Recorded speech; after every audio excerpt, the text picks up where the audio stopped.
begin Monday at 5. And Uncle Bill's, we say, yes, you can.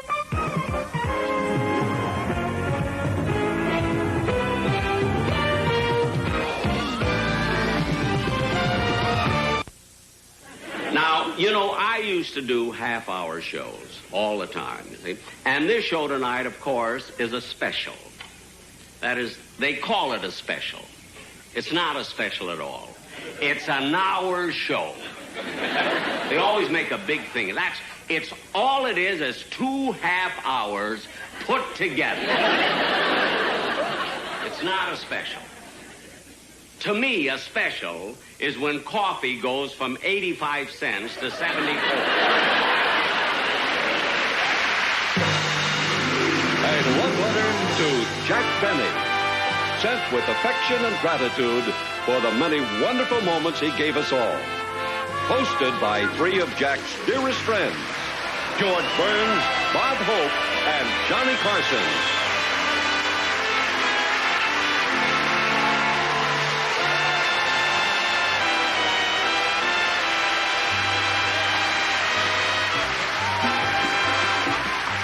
And from the Jack Benny specials, Lucille Ball, Dick Clark, Phyllis Diller, Walt Disney, Dean Martin, Dick Martin, Gregory Peck, President Ronald Reagan, Dan Rowan, Don Rickles, Dinah Shore, Frank Sinatra, Red Skelton, the Smothers Brothers, Elkie Summer, John Wayne, Lawrence Welk, and featuring from Jack's old gang, Phil Harris, Mary Livingston, Dennis Day, Rochester, Don Wilson, Mel Blanc, Frank Nelson, and Benny Rubin.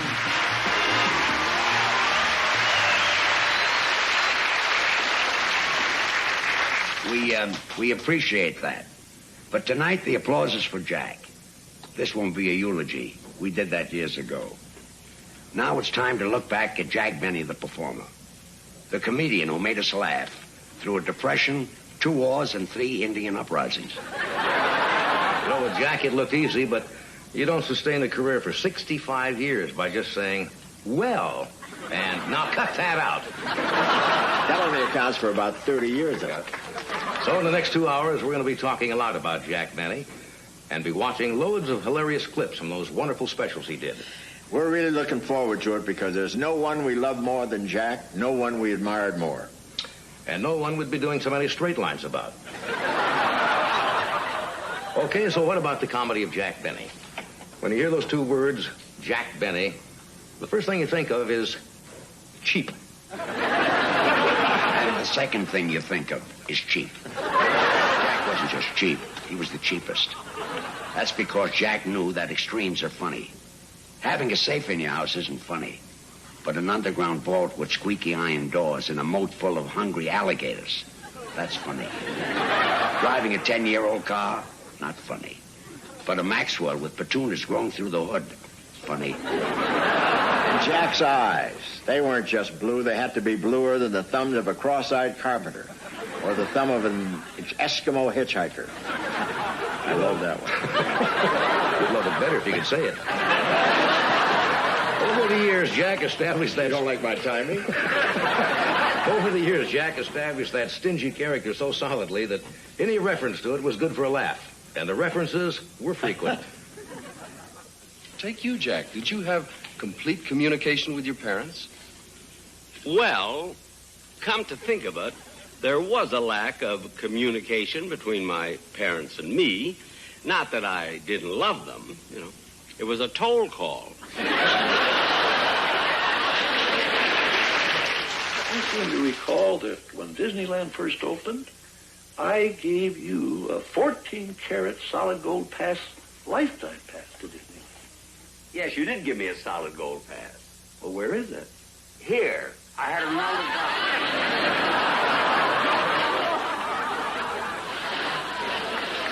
And I know, my friend, that you'll want to be the first today, because to the first customer today and today only, we give a free solid gold wristwatch. Don't reach for your wallets now. Unfortunately, although this is a very high-class show, we sometimes get a low-class type of person in our audience, pickpockets. We want to warn you gentlemen in the audience against pickpockets, so make sure your wallet is where it's supposed to be. I want to tell you folks that Luscious Lucille is the most fantastic dancing girl in all history. When Lucille...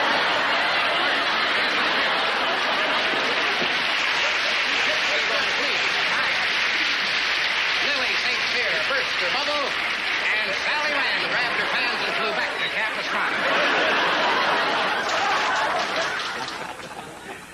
You know, that Barker looks familiar. Then, of course, there were the gags about Jack's age. I want to tell you I haven't been this excited since Alexander Graham Bell said, "Can you hear me, Jack?"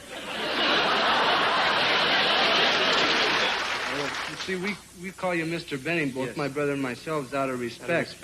After all, you are a little bit older than we are. That's right. A little older, huh? Yeah. Well, how old would you think I am? Gee, I don't know. Well, guess. Go ahead. I mean, I promise you I won't be offended. Okay. Just guess. Guess how Tommy, old I am. he always says Just looking at me, guess. He always says he's 39, right? So he's got to be at least 44?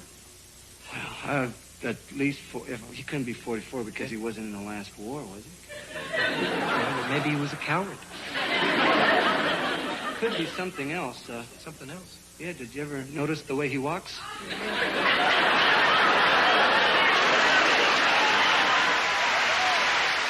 That was another thing, Jack's walk. You'll hear lots of kidding about that tonight. Bob, what was it exactly about Jack's walk? I don't know, but Phil Harris once said, you put a dress on Jack and you could take him anywhere. Those gestures of his. As a vaudeville monologist, Jack carried a fiddle. In radio, he held a script. But in TV, he didn't know what to do with his hands. He felt awkward. So he turned a weakness into a strength and developed all those gestures that became his trademark.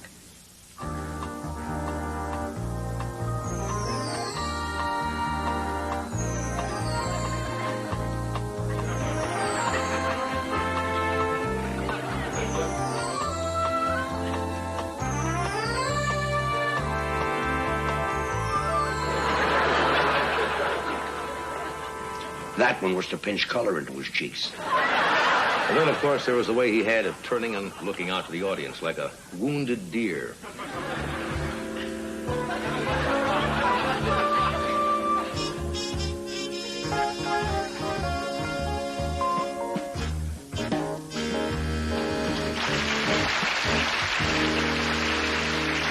It was a reaction, but it was also Jack's way of getting a laugh. He looked at them till they laughed. And if he had to, Jack would outweight them. The audience knew either they laughed or it was the end of the show. Yeah, that was Jack's style. He looked, he stared, he waited. I think he learned it from a turtle. I once told him he should team up with Perry Como and make still pictures. But Jack had a routine with Mel Blanc that he used to switch around and it never missed. Watch this. It's not only a comedy classic, but it's a perfect example of Jack's unique pacing.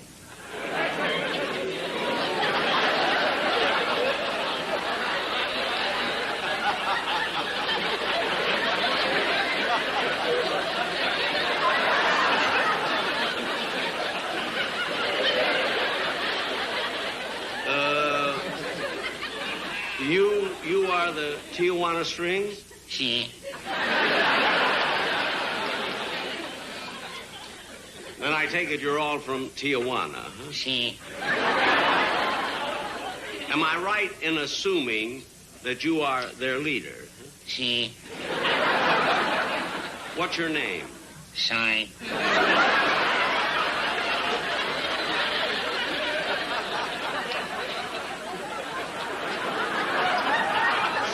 Si.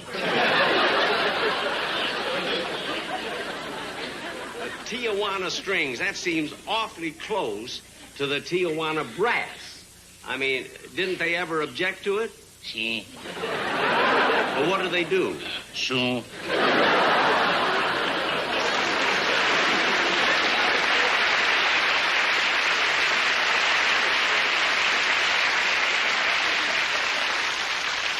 Sue? Si. For heaven's sakes, go ahead and play something. Now, what are you going to play? The flea. I'm afraid to ask this next one. The flea? Yes, sir. Whoa, did you say yes, sir? He. Oh, go ahead and say something, will you? Oh, go ahead and say something, will you?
Do you object if I play your second number with you?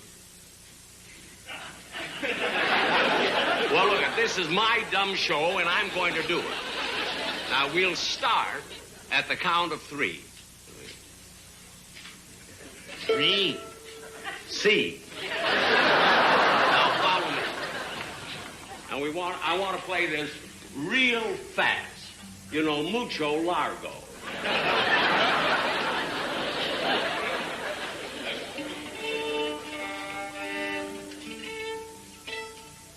Ready?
To Jack, the important thing was how funny his show was, not how funny he was.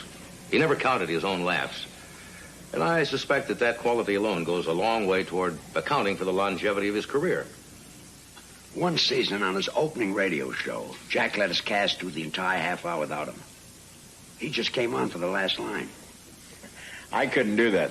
I'd be afraid they wouldn't get me out of the straitjacket in time to get in that last line. But that was Jack, and he didn't think twice about letting this fella open his birthday special.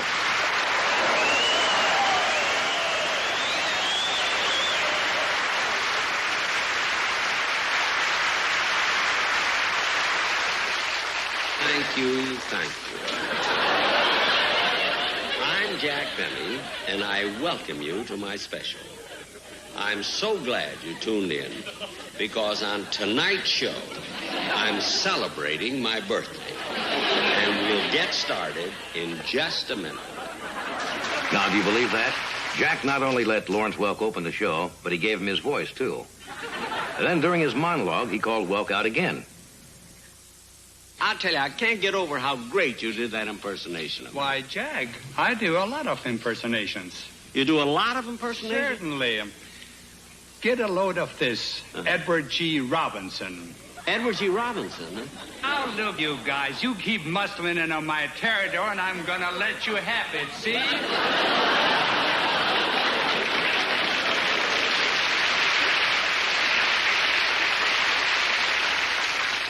That's wonderful.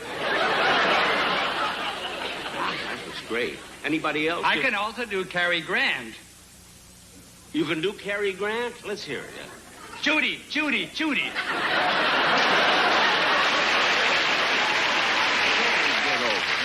But I must ask you something, though. What's that? You do such great impressions. Do you do them on your own show? Oh, no. On my show, we don't take any chances. Jack loved working with straight dramatic actors. In fact, he often would get bigger laughs with them than with other comedians. Well, if that's the way you felt, what are we doing here? They wouldn't leave me out here alone for $1 million. But there were times, like in those flashback scenes Jack did so often, when he felt the straight actor gave the comedy an extra dimension. One of my favorite scenes was this one, where he goes over to Gregory Peck's house to ask him if Greg would make his first TV appearance on Jack's show. Yeah.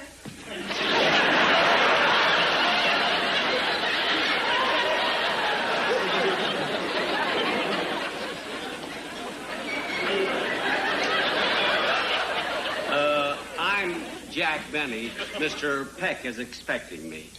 Oh, yes, Mr. Benny. Won't you come in? Thank you. I'm Mr. Peck's secretary. I'll tell him you're here. Thank you very much. Who's this fella here? Oh, he's Williams, the butler. Oh. Excuse me, please. Oh, I see. You? Can I get you anything, sir?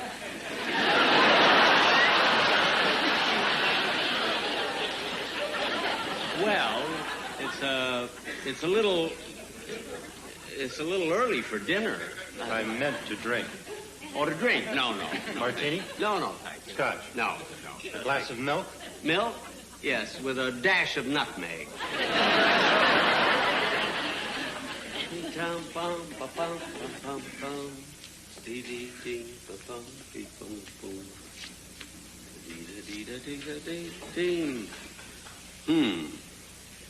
Gregory Peck, best actor, To Kill a Mockingbird.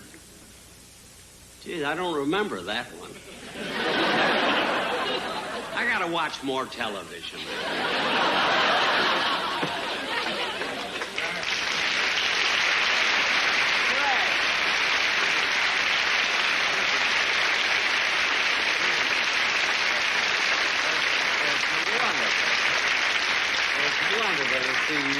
I was just looking at this, Greg. This is pretty nice.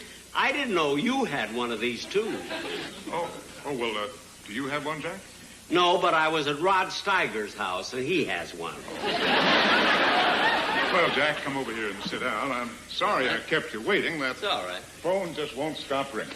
Pretty busy, huh? Oh, there just aren't enough hours. You know, meetings, picture deals, and the new campaign for the Motion Picture and Television Relief Fund. Uh-huh. And scripts to read. Would you believe it, Jack, if I told you that I was happier when I was an usher at the Radio City Music Hall? No, I wouldn't believe it. Well, neither would I. Well, Jack, what's on your mind? Well, Greg, now look at you and I. We've been friends for years. We have? Yes, and I was wondering if you would like to make... Oh, there goes the phone, Jack. Excuse me. Hello. Oh, yes. Hello, George. Aha. Yes, I received the rendering and the plans for the new wing for the Motion Picture Country House, and it's just perfect. Perfect. But, George, with financing the way it is today, it'll cost us a fortune. We have to figure it'll cost at least, $20 a square foot, and that'll amount to a lot of money. Now, what I suggest is that we shop around and get another estimate. Okay, George. Yes, I think that's a very good idea. When you get the information, I suggest we have another meeting with the board, and I'll be available anytime you want. Right. Thanks, George. And my best to Ruth. Bye. Oh, sorry, Jack. Greg, who did that painting there? Oh, that one's by Van Gogh. Oh, Van Gogh, yeah? Did Van do this one, too? That one's by Mike Angelo. Oh, Michelangelo. Yeah. I thought he only did ceilings. Pardon me, Mr. Peck, but Williams would like to talk to you. Oh, all right, yeah. Sir, I can't seem to find the car keys for Andrew. Oh, you want the car keys? Well, let's see. I found him, Mr. Don't Peck. see. Oh, good, good.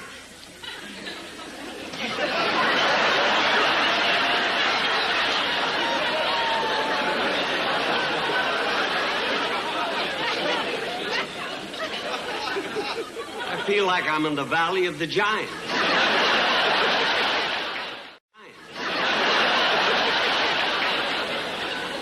Now I know how the world looks to Mickey Rooney. Drive carefully now.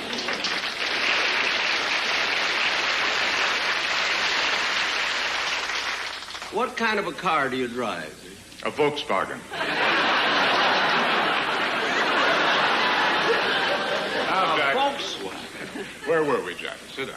Well, Greg, as I was saying, I'm doing a television show, you see, and I... Oh, Jack. You don't mind? Why should I mind? Hello? Oh. Well, no, it's all right if you have all the facts. Go right ahead.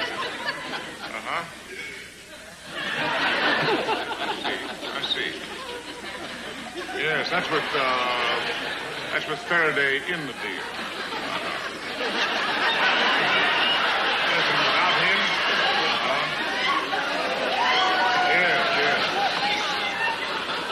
yes, I see. Yes, I understand. Foreign distribution. Yes, of course.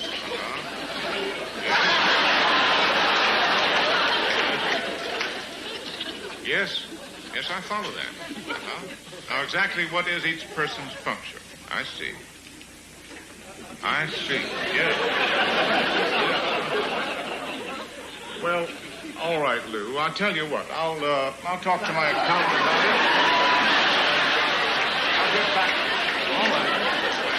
Bye, Lou.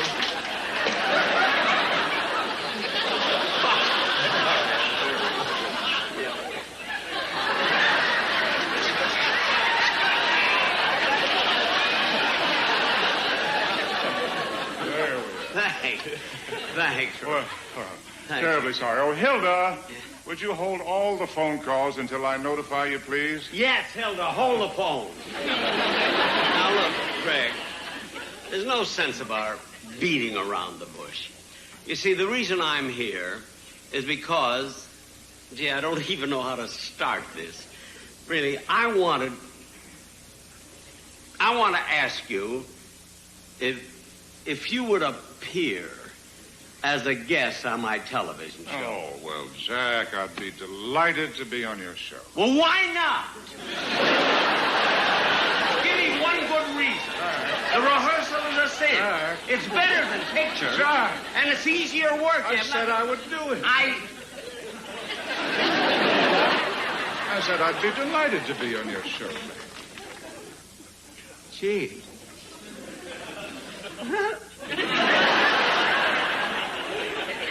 Well, Greg, gee, that's nice. But there's just one problem. You know, Greg, I know that you demand a lot of money, you see. And I have such expenses on my show between the scenery and the people and everybody that I don't think I can afford. No, Jack. Listen, Jack, forget all about the money. I'll do your show for nothing.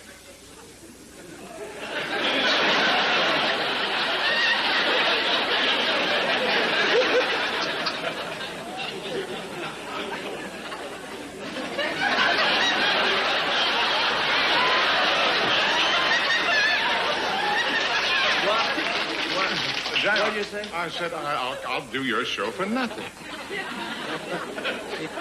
Williams, will you get Mr. Benny a drink? No, thanks. It's just that I haven't had dinner yet. In fact, I didn't even get my milk yet. But, Greg, anyway,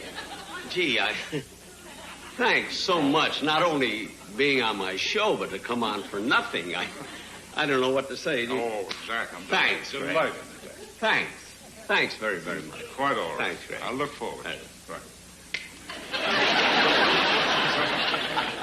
All right. Thanks. Sure. Thanks. Thanks very much, Oh, Greg. it's quite all right. Geez, I could cry. One minute. Thanks. Marvelous that you would do this. Just a minute. You forgot your ball and jacks. Look, Greg, you're coming on my show for nothing. Keep 'em.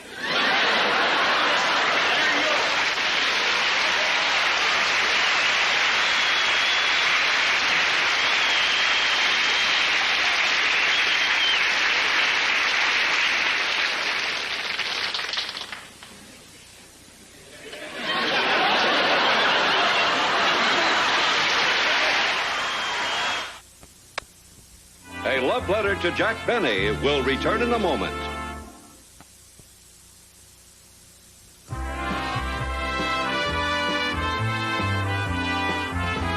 There was one trick that Jack and his writers often used, and with great success. When Jack was out on that stage, he was constantly being interrupted. I don't know of anyone who has the problems with the simplest things. Like, for instance, if I go in...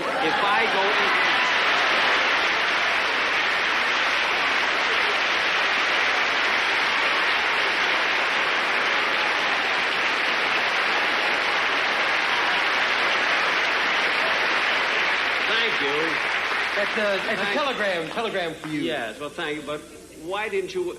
Wait a minute. You know, you look exactly Yes, I know. like Red Skelton. Yes, you're the 10th person who said that this week. I'm a dreamer, ain't I?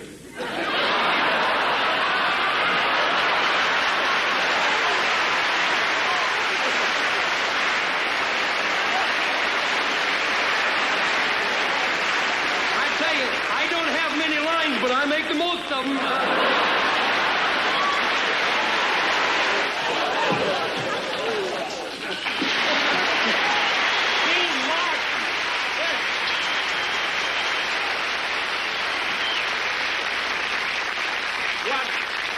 What are you doing here? Well, Jack, this is your 20th anniversary, and I want to do the anniversary waltz with you.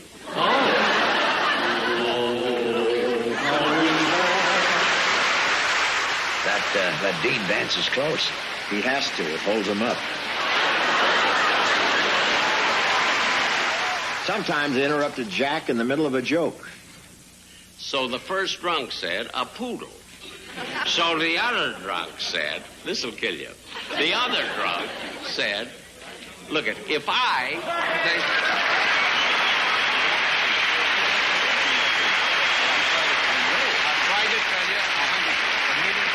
Must have said this. I don't know how many. I tell you 100 times, you just shouldn't do it. That's all. You shouldn't do it. I know. I thought it would be funny. Well, it is funny to everybody else, but you just don't say sock it to me to guys like Cassius Clay. That's all. I thought it would.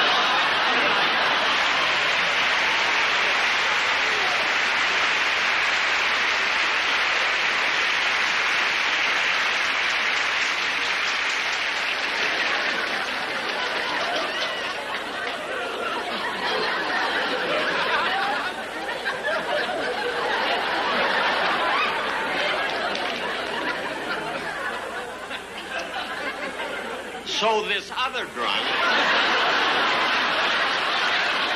said, I wish I could make a trade like that.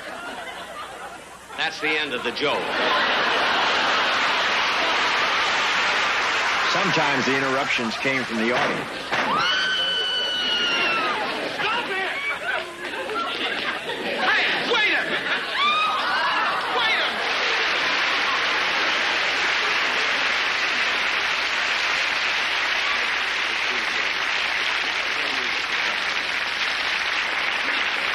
I mean, what's going on here? Let this man perform. I don't understand it. My Aunt Fanny, she came all the way from Hoboken, New Jersey, to see her idol, Jack Benny. Sit down, lady. All the way from Hoboken to see her idol, Jack Benny, not to see Gunsmoke. 4 days on the train, my Aunt Fanny was, with cheese and crackers. Go on, Aunt Fanny, darling. You can burp up, whatever you want. Wait on, Jack. Please. Wait a minute. Do your stuff. This woman loves you. I'm on your side, Jack. Don't you understand that? You're the dean of comedy. You're the greatest. You're the elder statesman of humor. You deserve attention and respect. Look, Don. Will you shut up? Fanny, you should have seen this guy years ago when he was a lot younger. He walked regular. Don, Jack is just trying to... You see what it is? It's Dinah Shore. Dinah Shore. I didn't recognize her out of the kitchen. I didn't recognize you, Dinah. Sing Natchez to Mobile for Aunt Fanny. Natchez to Mobile. Come on, sing it. Now, look, Don. Either sit down or get out of here. I had it against the back. That's it. Nobody insults me. Nobody. I'm going to take my Fanny and get out of here. It wasn't only people that interrupted Jack. We have one of the most exciting musical groups in our business today. I told you 10 times I'm sending you the check next week. Now get out. Go. I'll send you the check.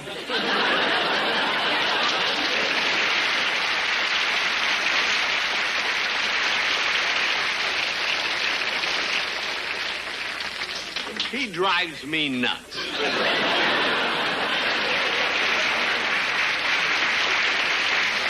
You know, on my last television show, I had a group of penguins, and this one is their agent. And that's not all. Monkey see, monkey do. Never seen on the show before that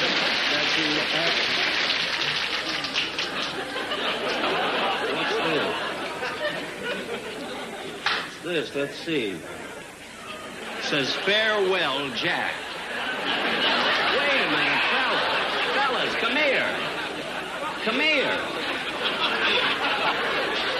Fellas, I try to explain, this is not, look at, this is...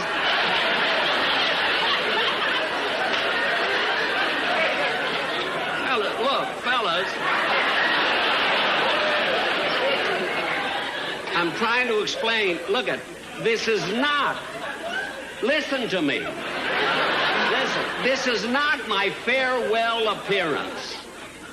This is my first farewell appearance. That's what it is. My first farewell appearance.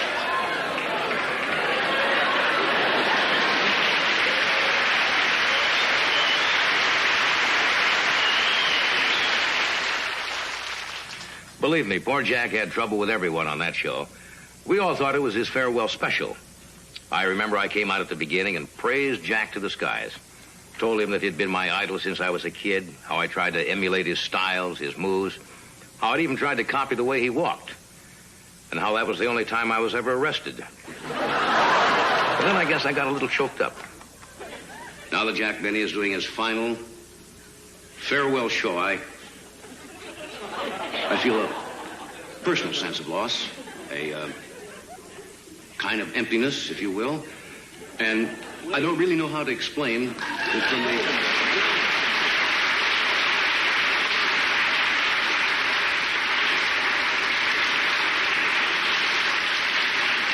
Johnny.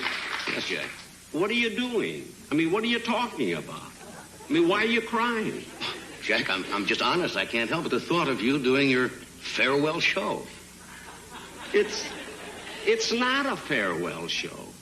It's my first farewell show. Jack Benny's first farewell special. That's what we advertise. That's what we're doing. You mean I stood out here and said all those nice things about you and you're not quitting? Why? Why should I quit?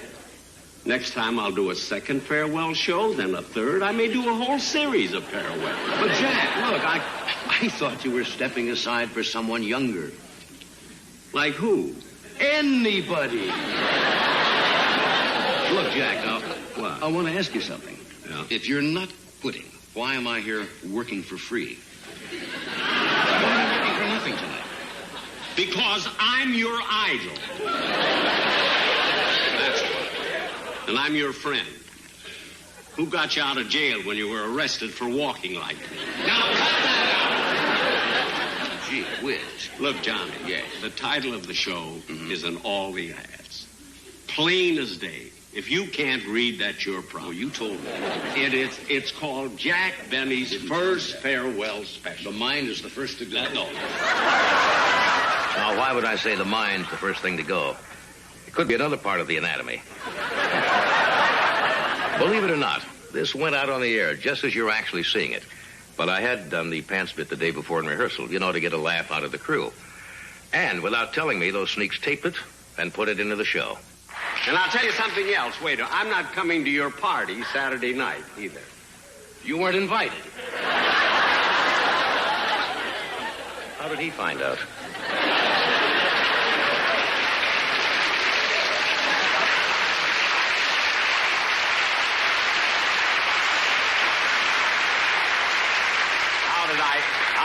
find out. I'm catering it.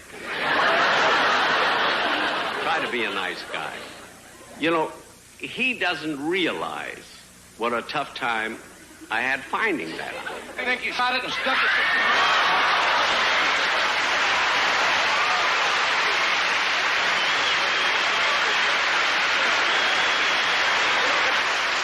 You know something? I never got one letter of complaint or praise. But what I said before about Jack being my idol and patterning my performing style after Jack was really true.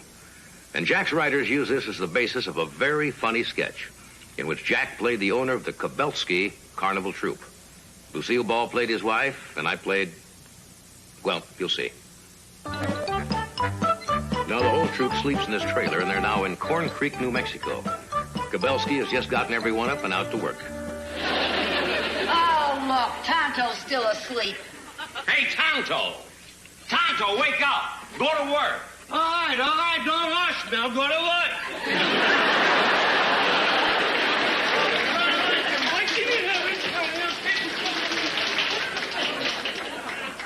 Are you sure he's an Iroquois? Who cares as long as he brings in the wump? Hey, Jackie! Jackie, get up, will you? There's work to be done. I don't know what's the matter with that son of ours.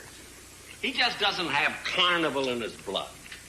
Lately, nothing seems to excite him. Yeah, and how many kids get the opportunity to go to Corn Creek, New Mexico?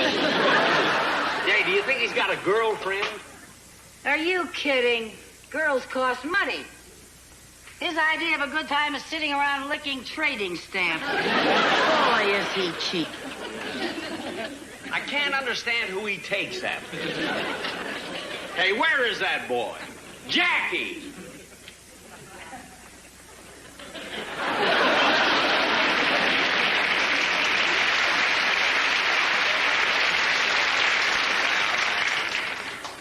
Well, I guess I'm ready. Goodbye, Mother. Goodbye, Dad. Goodbye? Yeah, Jackie, what's this all about? Well, I'll tell you what it's all about. I'm 21 and I'm leaving. 21. He's 33 if he's a day. What do you mean you're leaving? Well, I'm sick of this carnival. You know, I don't have to do this. I'm going to change my name and be a comedian. Tell jokes on television. That's where all the money is. Money, money. There are more important things than money. If you weren't my father, I'd slap your face. Now, Jackie, don't be fresh. Now, how can you even think of leaving the carnival? You're my son. Well, someday this will all be yours. It's already mine. Who do you think holds the mortgage? Yeah, he's right. You might as well take this. I'll never be able to keep up the payment. Now cut that out! You know you can't return merchandise after it's been used for 30 days. But this frying pan belongs to me. I'm going to take it. And this clock, it's mine too. And the can opener. And this is mine. And the glasses. Now, open your mouth.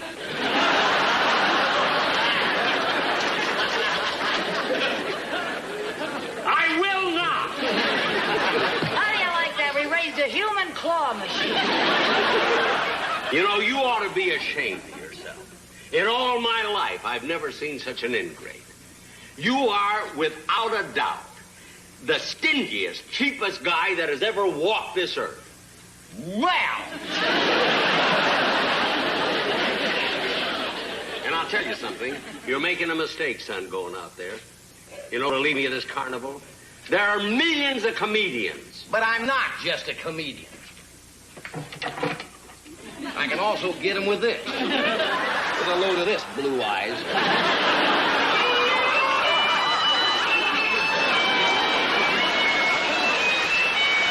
That's it, son. You got it. Go out there and get it. Go out there and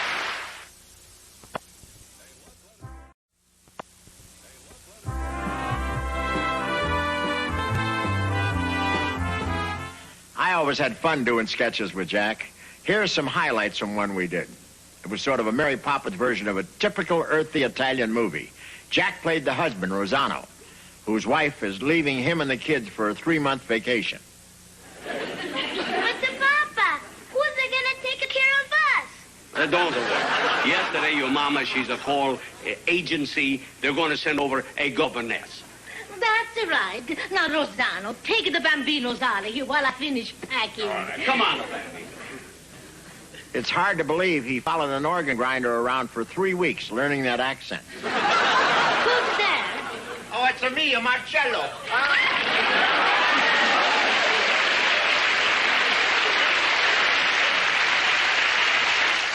They took a gamble calling me Marcello. Millions of people could have thought that was Mastroianni.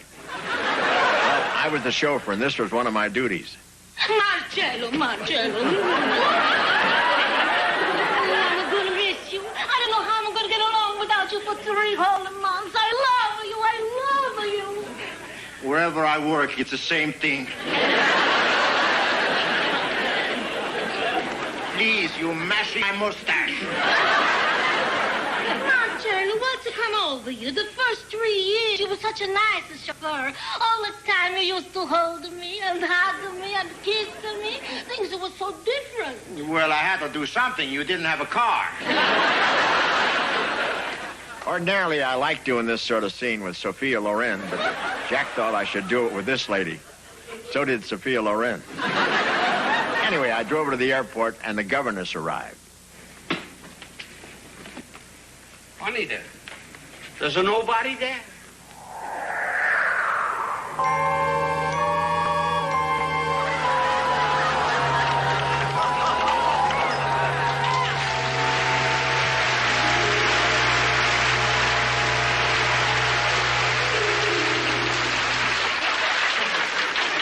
That's a pretty good trick. And that governess isn't bad either. I put this away.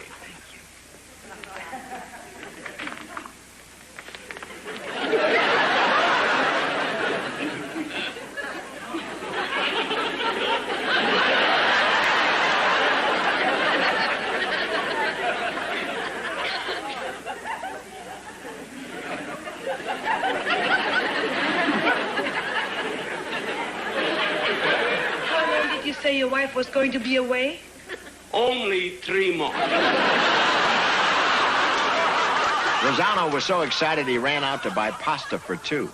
That was his mistake. He should never have left her. It's a murder driving through traffic with 180 pounds sitting on your lap.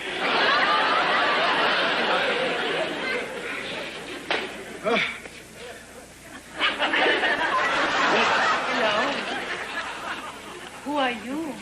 I'm the chauffeur. Who are you? I'm the governess. And I think you're cute. There goes Sunday. Kiss me. No, please, have a respect for the uniform. What kind of man do you think I am? I cannot cheat on a boss's wife. I cannot help myself. You are so attractive and so handsome and so strong and so exciting and so masculine. Oh. I never take a guest spot without my own writers. And we kissed. I hated myself, but with an Elkie summer, who am I to care about my opinions? I don't know which one of these wines to serve. Maria, I bring you some nice... What now? Maria, what is it? His mustache was wrinkled, and I was pressing it. Marcello, you cannot do this to me. She's a man. I saw her first. Yeah, but I have a better accent. There was more to the sketch, but you didn't tune in to see great acting. Jack had some big shows, but his 20th TV anniversary was a blockbuster. Everyone turned out for that one. And halfway through the proceedings, Jack got a real surprise. At this time, I would like to introduce my next guest.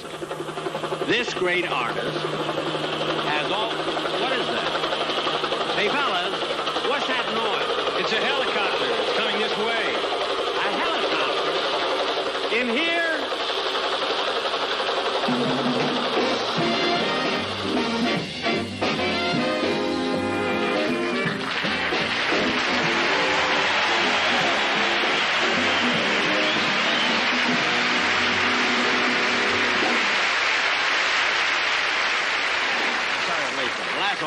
Frankie. Did you fly in from Palm Springs? No, I was having a cup of coffee across the street. You flew over here from across the street in a helicopter? Somebody stole my elephant. Well, that I don't understand at all. Look, Jack, who are we kidding? I wasn't just across the street having a cup of coffee. Oh, then you did fly in from Palm Springs? Yes, I did fly in from Palm Springs. Oh, then nobody stole your elephant. No, that part is true.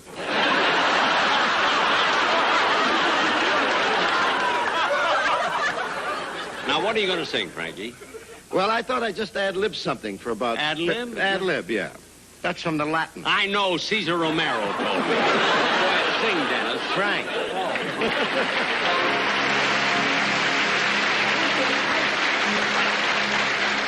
Well, my story.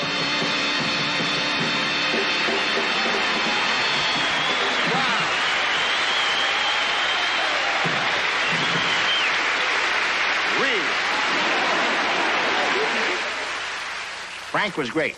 And then I had a little surprise for Jack that was done in fun, too. But I think you'll see some of the deep affection we had for each other come through. What is this? What do you got there, Bud? This is just a plaque given to you by your staff, the network executives, your sponsor, and everyone that has been associated with you, including myself. That's thrilling. You know, I could cry. Well, try that. No. That's nice. What does it say, Bud? Well, let me tell you. Thanks for the memory, your flair for jollity, your fiddling so off-key. With just a bit more practice, any young man you could be. So thank you so much. Thanks for the memory of love that you inspire. As birthday cakes grow higher, the candles for each year could cause another Frisco fire. Frisco fire. So thanks, Mr. B. You'll never get any older. At least from your head to your shoulder. But don't try to get any bolder. And make a date, 'cause it's too late. So thanks for the memory of friendship you and I have shared through years gone by. I've been your pal and you've been mine. That will never die. Thank you so much.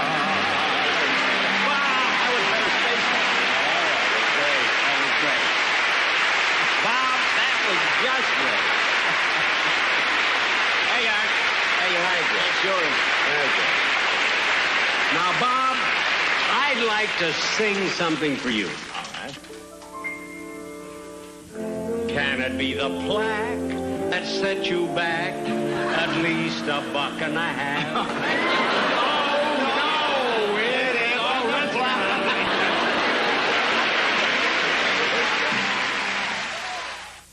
I was on lots of Jack shows, and I still don't believe some of the things I did to him. Well, let's see what this is.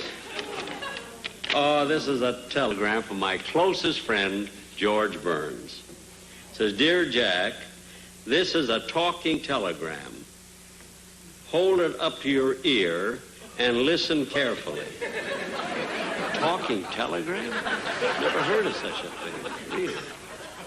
Only an idiot would stand before 40 million people holding a telegram to his ear.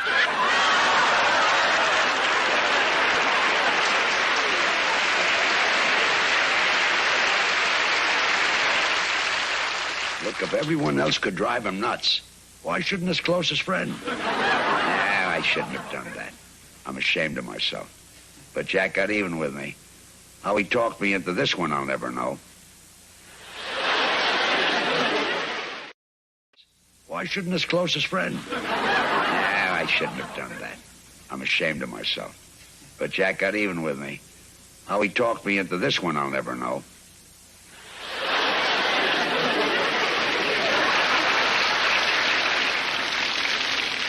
I'm glad that's over. Hey, Neptune. Neptune, I'm not through yet.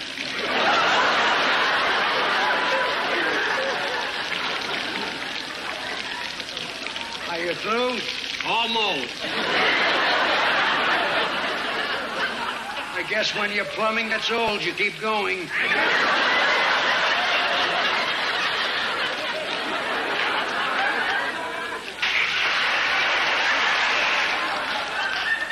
Hey, watch it. It's not me. It's from that fountain across the street. Oh, yeah. Hannibal and his elephants. Rome should be ashamed of itself with that water. It's making me sick. Could be worse. We could be standing somewhere in Tijuana. Between the water and having to look down at those coins in the fountain is driving me crazy. Hey, Neptune, guess what? What? Come Friday, I'll be 500 years old. Androphanes. You're 500? You don't look a day over 380. Are you kidding? It's been that long since my toes fell off. It has? Yeah, I really miss those toes. Well, you've been here as long as I have. You'd be surprised what you can get along without.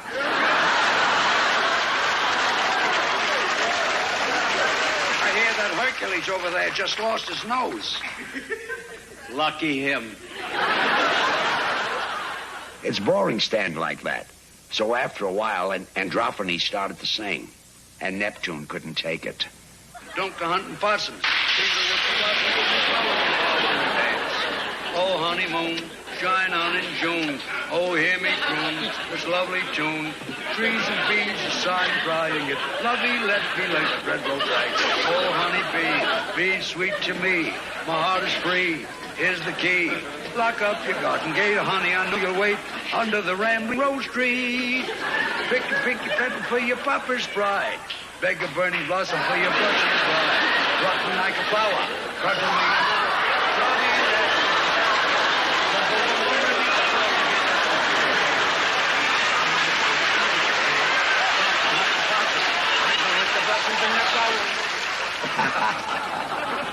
Classy finish, huh? Can I tell you something? Those pigeons were not well trained. Now you're going to see a thing I had the most fun doing on a Benny show. 2 bushels in effect. By the way, Gregory Peck is the tall one.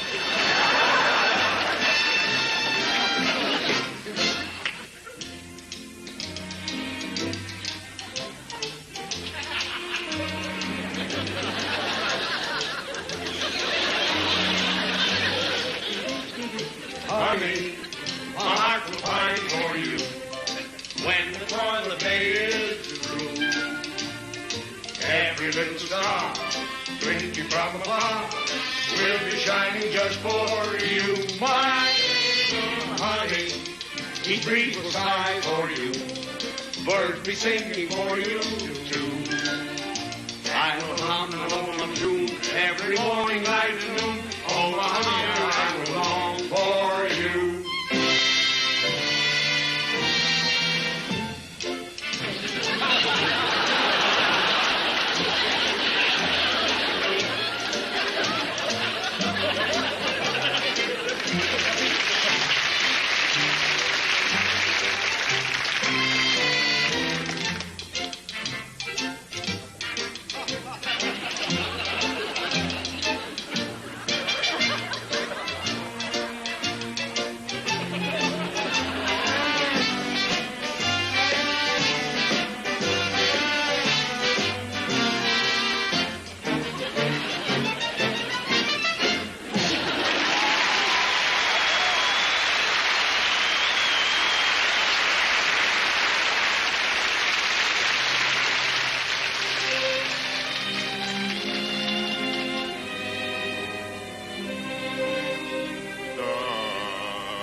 Color all my dreams and light the dawn.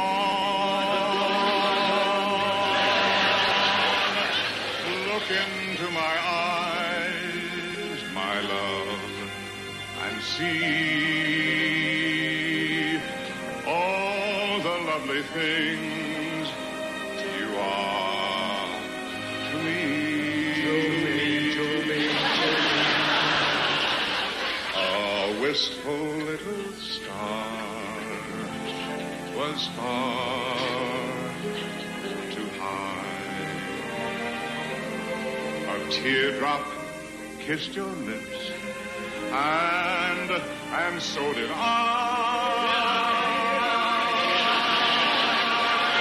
Now when I remember spring, all the joy that love can bring, I will be remembering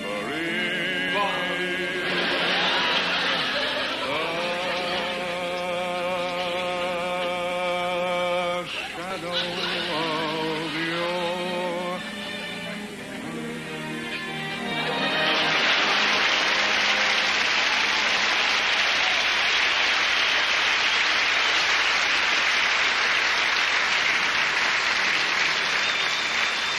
Just what is wrong with the girl of today is a problem this world has to face. They blame it on this and they blame it on that, but they don't seem to get any place. It isn't the lipstick, the cocktails, the jazz that causes the girlie to fall. It's the mother who says if you're not home at 10, then you don't have to come home at all. There's many a girl at Whiskey A Go-Go tonight who would have and could have been good. And each one of them is a living mistake of a parent who misunderstood. So make a pal of your daughter. Tell her what's what. And don't hide that book on the shelf. For it's the girls who are wise to the ways of the world who make it tough on guys like myself.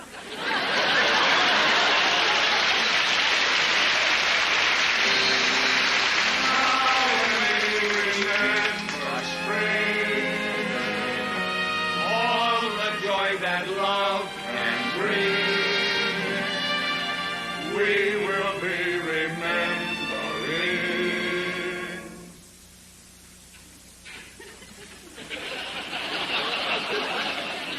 The shadow of your smile.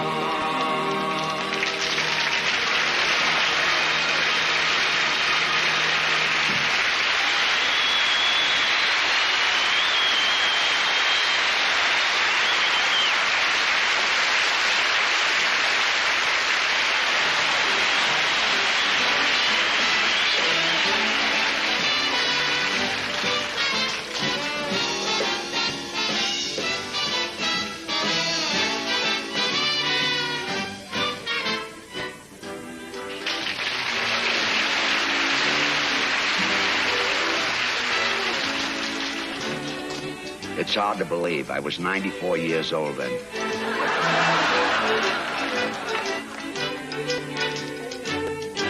And I'm a country singer, too.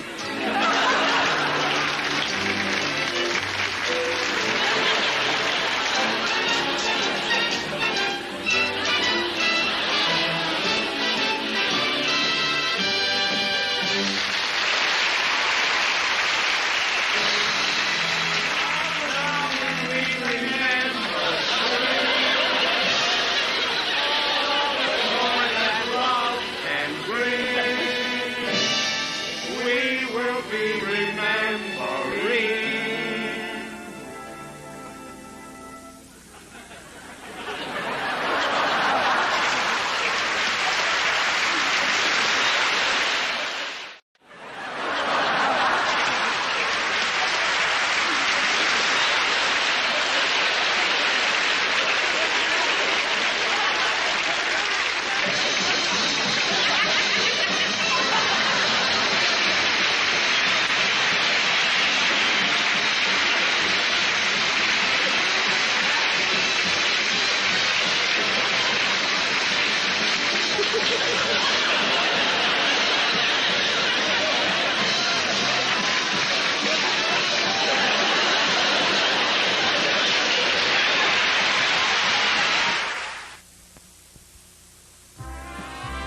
A love letter to Jack Benny will return in a moment.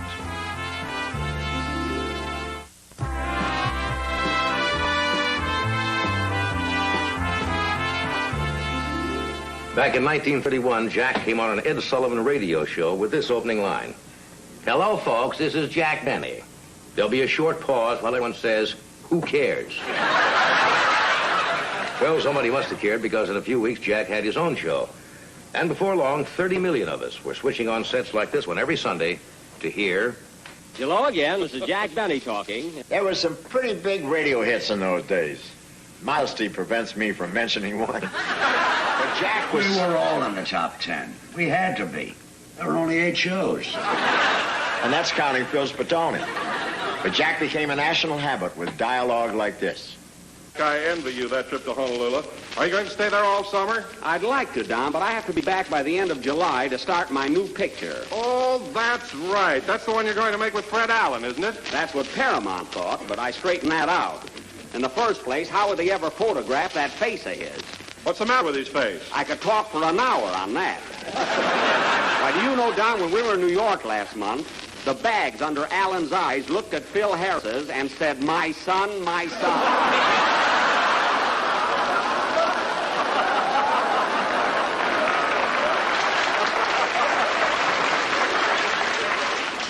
Jack, who's going to be your leading lady? Only lovely, beautiful Mary Martin, that's all. Mary Martin? Oh, isn't that the girl that used to sing My Heart Belongs to Daddy? Yep, that's her. Is she going to sing it in your picture?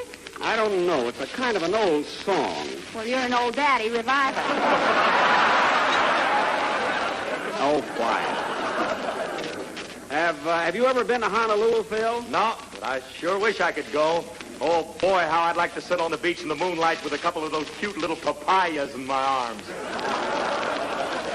Cute little what? Papayas, you know, girls, dames.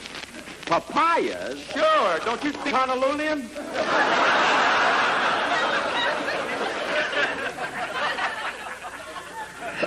From the start, Jack had that unique format that kept him at the top or near the top of every radio poll for 20 years.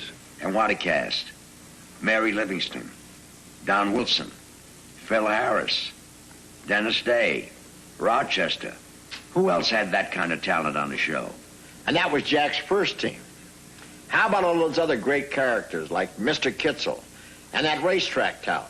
And, of course, the old guy guarding Jack's vault from the year 1. Oh, who goes there? Friend or foe? Friend. What's the password? Old soldiers never die.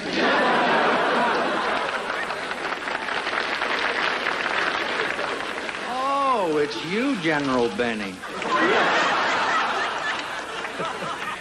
And those two wacky telephone operators, Gertrude Gishift and Mabel Flapsaddle. Oh, what is it, Geitcher? Mr. Benny's wine is flashing. Yeah, I wonder what the brave bull wants now. And we can't forget the train announcer. Train now leaving on track 5 for Anaheim, Azusa, and Cucamonga. That, of course, was Mel Blanc, who also played Jack's French violin teacher, his parrot, and everything else from that lousy car motor to an English horse.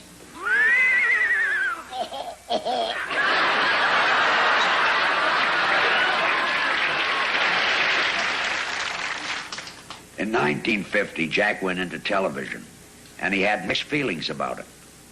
There were some big advantages to radio. Rehearsals were at a minimum. There were no retakes. You could wear the same suit year after year. What a great medium. Let's see, I was in radio 18 years. I had 3 sponsors and 4 suits. No, I had 4 sponsors and 3 suits. But I must admit, I really was worried when I first went into television. I'll tell you why. You see, in radio, the listening audiences created their own pictures. But on television, now let's take my vault. You see, that looked different. My living room wasn't what they expected. I didn't really look cheap.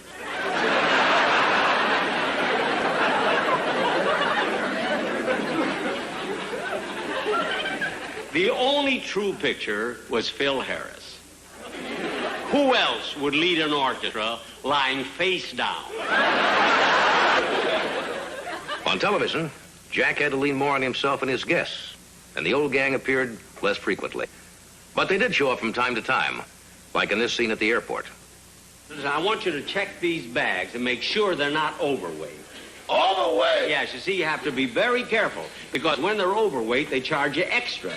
You know, like 88 cents a pound to Mexico City, that's where we're going, and 64 cents a pound to Acapulco, and 52 cents a pound to Tijuana. I've got an idea. What?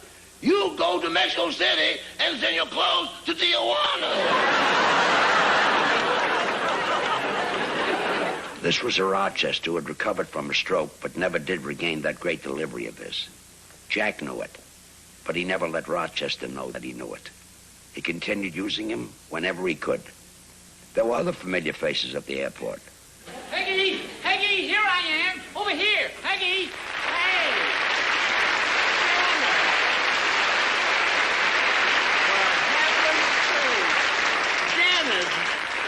Dennis Day. Oh, hi. Hi, my goodness, is this a surprise meeting you here? Yeah, what a small world, huh? Gee, Dennis, it's so good to see you. I can't tell you how many times I've thought about you these past few years. I've missed you. I really have. Hey, Peggy, hey, look who's here. It's... what was that name again? What is that name again? Dennis. Hey, what a coincidence. That's my name, too. Dennis, now stop with that silly talk again. You know my name is Benny, Jack Benny. Oh, yeah. You see, Peggy, I told you he doesn't look any better in person. And you know there had to be this character. Oh, Mister. Yeah.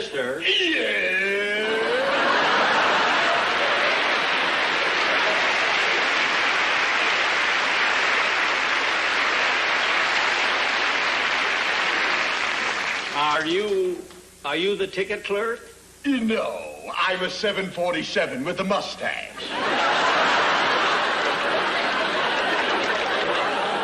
Now stop with that, will you, please?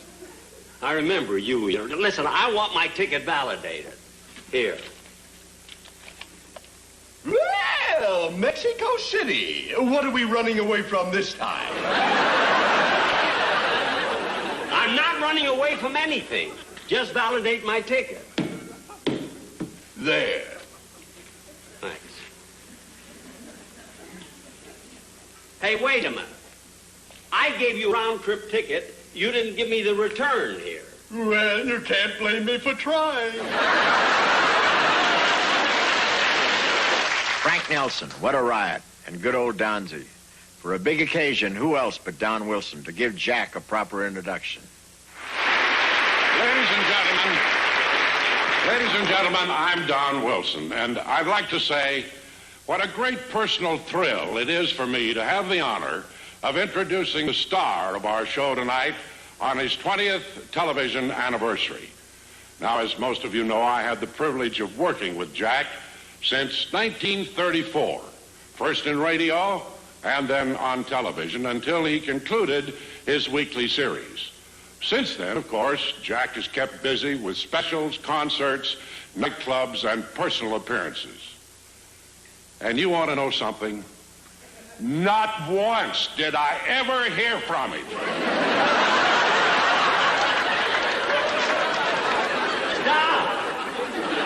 But Jack's just doing great, and really, I'm very, very happy for him. But what about me? Sitting out there in Palm Springs waiting for the phone to ring. For all he knows, I could be starving. What are you doing? Well, I'll admit Jack has a lot of talent. But there is such a thing as loyalty, devotion, a spark of humanity.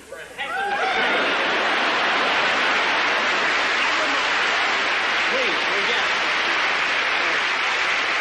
Stop. What is this? What's the matter? You're supposed to introduce me, that's all. Introduce yourself.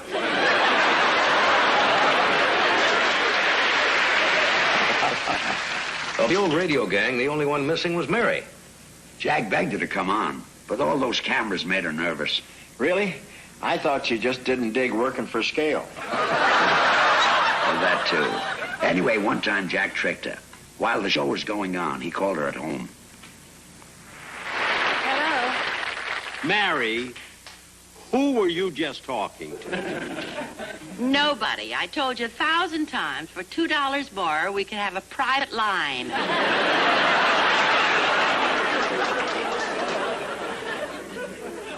All right, I'll think about it. Now, aren't you sorry you're not on my show? I don't know. I'm not watching it. What? Mary, I know you're too nervous to be on the show, but what excuse have you got for not watching it? Because you're too sneaky. Now, what is that supposed to mean? It means that if you knew I was watching the show, you'd have hidden the camera in this room and I would be one of your guests. Oh, how can you say that? How about the last time you asked me to be on your show? You sent me a painting of Betsy Ross making the American flag. So what? That was a gift.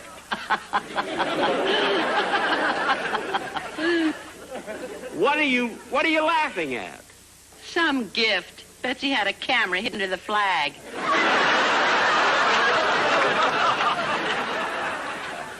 Well, it looks like Jack had the last laugh. Until he got home. What about Phil Harris? Oh, Philzy came on one show, and it was quite a reunion until he started singing That's What I Like About the South. Jack ran out and told him he couldn't sing that song. It made no sense. Phil insisted that it did. Jack told him to continue. He'd prove that it didn't. Here come old Bob with all the news. Got the box back coat and the button shoes, but he's all caught up with them union dues. That's what I like about the South. Here come old Rob. Boy, what happened to Bob? See them scuffling feet. He would rather sleep than eat, and that's what I like about the South. Tell you what place called Do-Wah-Diddy. Well, it ain't no town, it ain't no city. It's awful small, but awful pretty will do. Wah-Diddy. Hold it! Hold it! Hold it! Hold it! That's the one I've been waiting for. That's the one I've been waiting for. That's the one he's been waiting for. That's the one. Do-Wah-Diddy. Okay, fellas, bring it in. Bring what in? Bring this map in. Bring it in. I want to prove something. Now, Phil, here is the latest map of the United States. Look at it. I want you to show me one place on this map where it says Do-Wah-Diddy. That's what. I can see Walla Walla, Muskegon, Ashtabula, Waxahachie, but where in the name of Aristotle Onassis is Do-Wah-Diddy? Well, I just told you. You told me what? Here's what I told you. I said, did I tell you about the place called Do-Wah-Diddy? It ain't no town. It ain't no city. It's awfully small, but oh, so pretty. Do-Wah-Diddy. Don't describe it!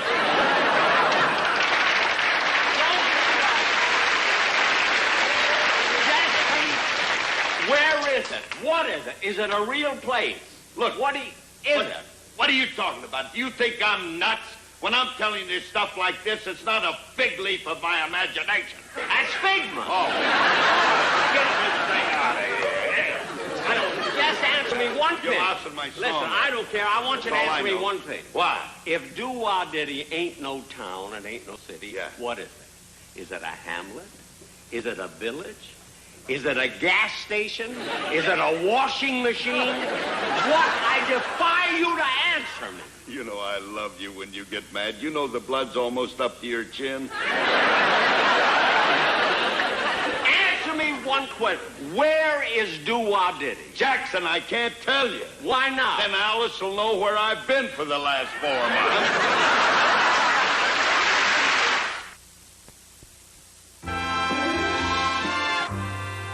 Jack had a theory about the violin.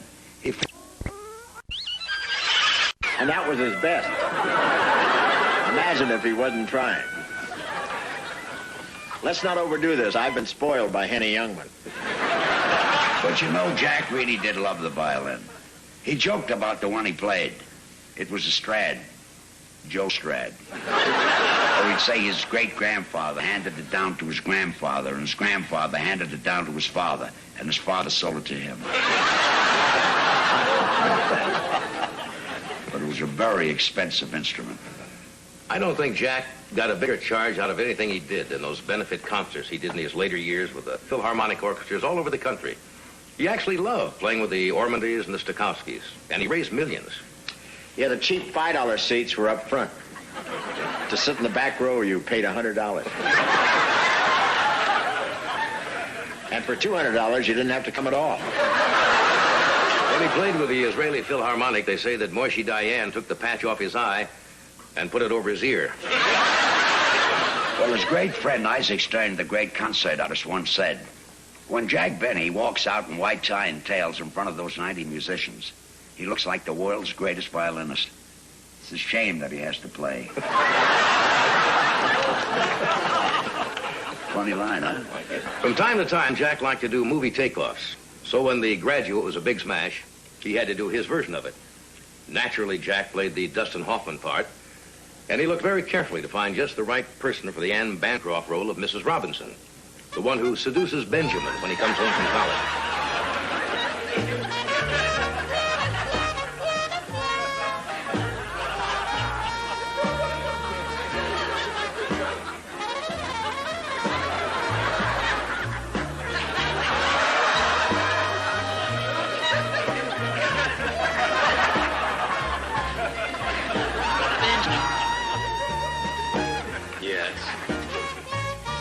Benjamin, you remember me, don't you?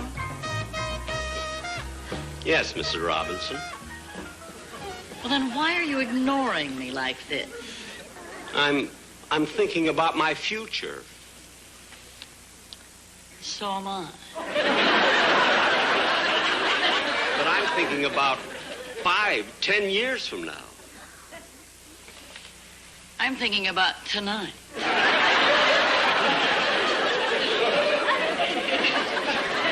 Here, have a cigarette. No, thank you. Don't you smoke? No. Don't you drink? No.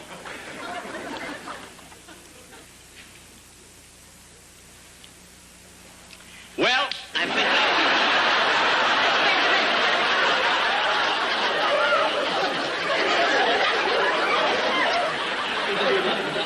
Sit down. Benjamin, why are you fighting me? Don't you think I'm attractive? Well... Don't you think I'm beautiful? Do you think I'm too aggressive? Now, look, Mrs. Robinson, I just got home from school. Mrs. Robinson, please, now, I want you to stay away from me. Now, please. Look, I've got to think of... Look, Mrs. Robinson, now, please. Mrs. Robinson, now, stay away from me. Stay away from me.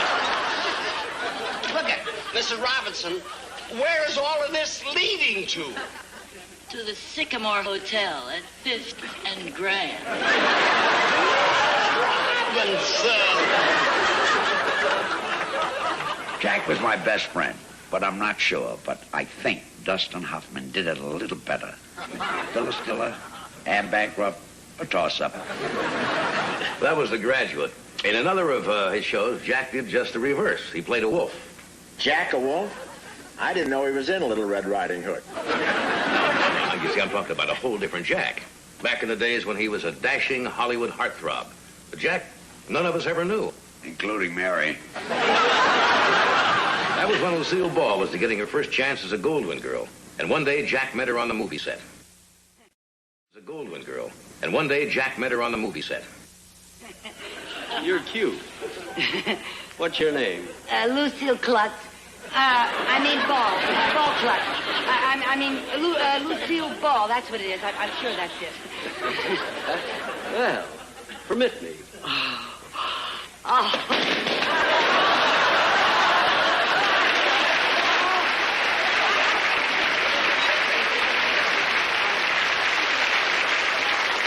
I'm terribly sorry. That's all right, honey. It always happens. Oh, really? Oh,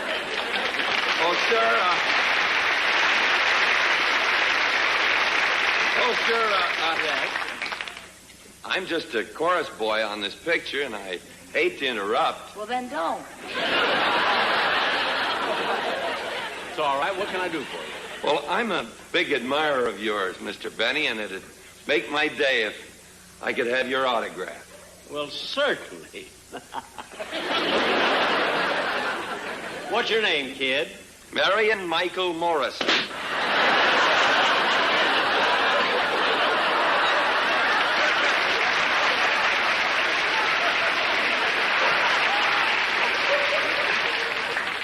Marion Michael Morrison. No wonder you're a chorus boy. You'll never get anywhere with a name like that. Well, I have been thinking of changing it, Mr. Benny, to Wayne. Wayne? That's not too bad. Wayne. How about Wayne Newton? How about John Wayne Newton? That's worse than Marion Michael Morrison. You're right, kid. Now, let me give you some advice. You're too big and tall and clumsy to be a chorus boy. Yeah, you're a klutz. Okay. Now, listen, kid. Why don't you buy yourself a horse? A cowboy suit. Put a black patch over your eye, and you'll be in business. You mean you want me to sell shirts? El Klutzo, I told you. No, be a cowboy. Get into westerns, and you'll be a star. But that takes true grit. When it came to guest stars, Jack never believed in booking them and then trying to figure out what to do with them. He felt the idea came first, and then you try for the guest that fits it. That's why the Gregory Pecks and John Waynes, people who ordinarily wouldn't do comedy shows, didn't hesitate to do the Benny Show. You wouldn't believe the people Jack got on the show. When Harry Truman came on, even Jack couldn't believe it. But there they were, just the two of them, trading lines for the entire half hour. And he wasn't even plugging his book. Speaking of presidents, this one came on that farewell special we mentioned before. Jack had been insisting all through the show that he wasn't retiring. When Ronald Reagan, who was governor then, appeared and gave Jack a very big problem. Jack, as governor of the state of California, it's a great privilege for me to be here to represent all your friends in show business. What? Well, because, Jack, when they heard this was your farewell show, that you're retiring. But, Governor. Well, the entire industry, they Robbie. all got together. The stars, the producers, the writers, the sound men, the stage hands. With affection in their hearts, they all chipped in and bought you this farewell gift. This magnificent Rolls Royce.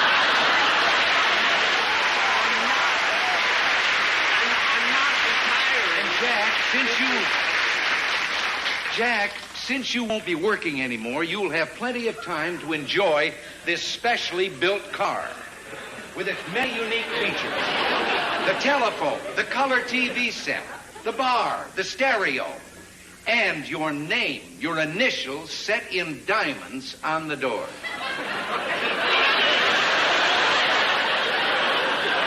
In diamonds? That's right, Jack. It's our goodbye to you. This beautiful $48,000 automobile. But, Governor, I wasn't planning $48,000. That's 10 million yen. Here's your gold, solid gold ignition key.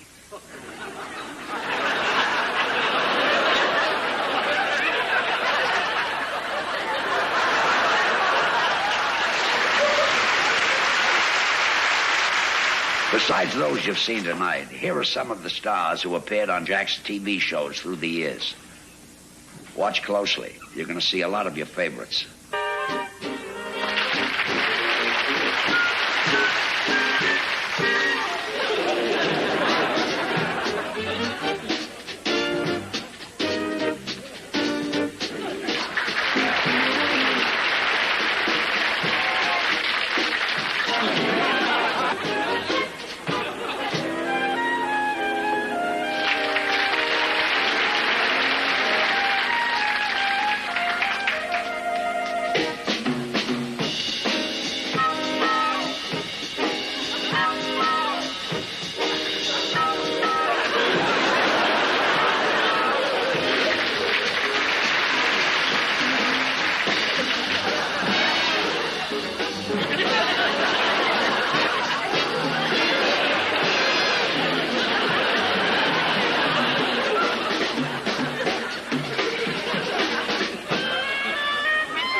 Well, the kid from Waukegan had quite a career. 65 years. How do you cover that in 2 hours? And how do you sit here and find the words that can begin to convey Jack's incredible stature? Not just with the fans, but in the industry. The affection and respect he had from his peers. Maybe that roster of guest stars we just showed says it for us. From Humphrey Bogart and Marilyn Monroe to Billy Graham. Sooner or later, they all showed up on the Jack Benny Show. Lucille Ball came on so often she was like a regular. And she made one unscheduled appearance. Jack was saying good night and thanking his guests.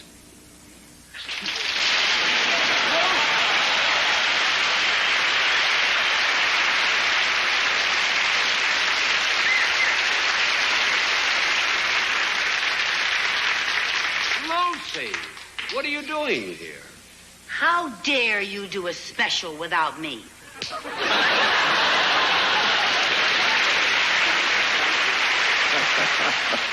She did that for a laugh. But that's the way we felt. All Jack had to do was ask. We would have come on the show for nothing. And frequently did. You know, we use the term pretty loosely these days, but Jack was truly a show business giant. He didn't just stand on the stage, he owned it. For years now, the networks have been trying to come up with a new Jack Benny type series. The format is there, the writers are still around, but there's one slight problem. How do you come up with another Jack Benny? I once saw Jack lie down on the stage and let a full-grown elephant place a foot on Jack's head. It was really scary. After the show, I said, Jack, you really shouldn't have let that elephant put his foot on your head. You know what he said? Gee, I thought I got a good laugh. George, you were really the closest to Jack. Was there anything that meant more to him than getting a big laugh? Getting 2 big laughs. Look, show business was Jack's life. Sure, he had interests. He loved Mary, daughter Joni. We were important to him. But hearing those laughs, that kept him young and vital. That's why I'm so glad about this evening. Jack would have loved it. Yeah, I can just hear him up there saying, what took you so long? Good night, everyone. Good night, everybody. Good night. Good night.